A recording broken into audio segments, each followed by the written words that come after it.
তুমি ভাই এই কঠিন বিপদ থেকে আমাকে রক্ষা করলে, আমি খুশি হয়ে তোমাকে আমার এই উড়িয়াবাজ ঘোড়া, এই জরির জামা তোমাকে আমি দান করলাম। ঠিক আছে, ঠিক আছে রেজা, ঠিক আছে। আমি এই বড় মাঝে বহুত মানুষের উপকার করে থাকি। তোর এই ধান থেকে আমি খুব খুশি হলাম। এই নাও বহর হাউস,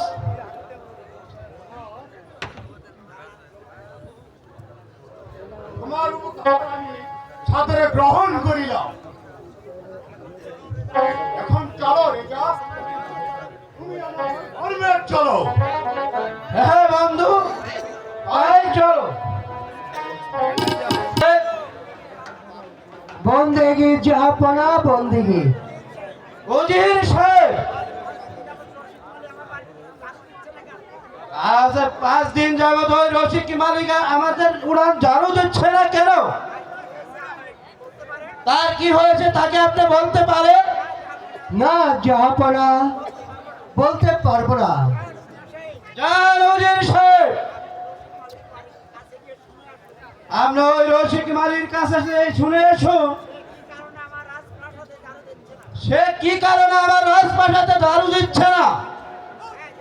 হ্যাঁ জাহাপনা, আমি তাই যাচ্ছি। আরে এদিকে আমার গুরুদেব আসার সময় হয়ে গেল, আমাকে খুঁজেই পাওয়া যাচ্ছে না। আরে যাও যাও, তাড়াতাড়ি কিছু রান্না করো না। এদিকে আমার গুরুদেব এসে পড়বে। হ্যাঁ মাইয়া, আমি তাই যাচ্ছি।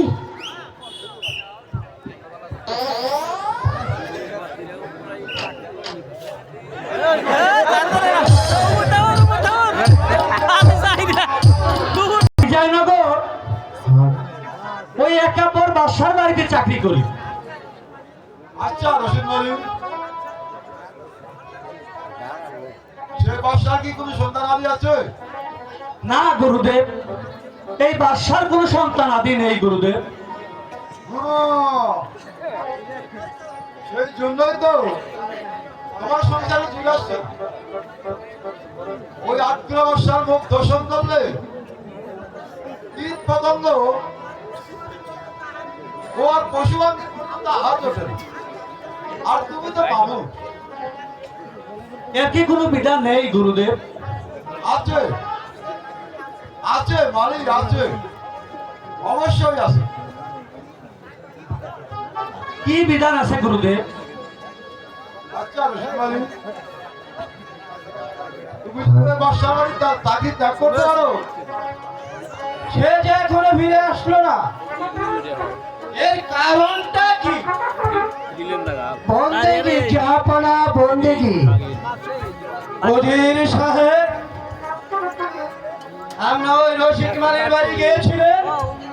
হ্যাঁ জাহাপনা, আমি গিয়েছিলাম, পেটটা তো কম না, কিন্তু সেটা বললো আমি সে জাহাপনা,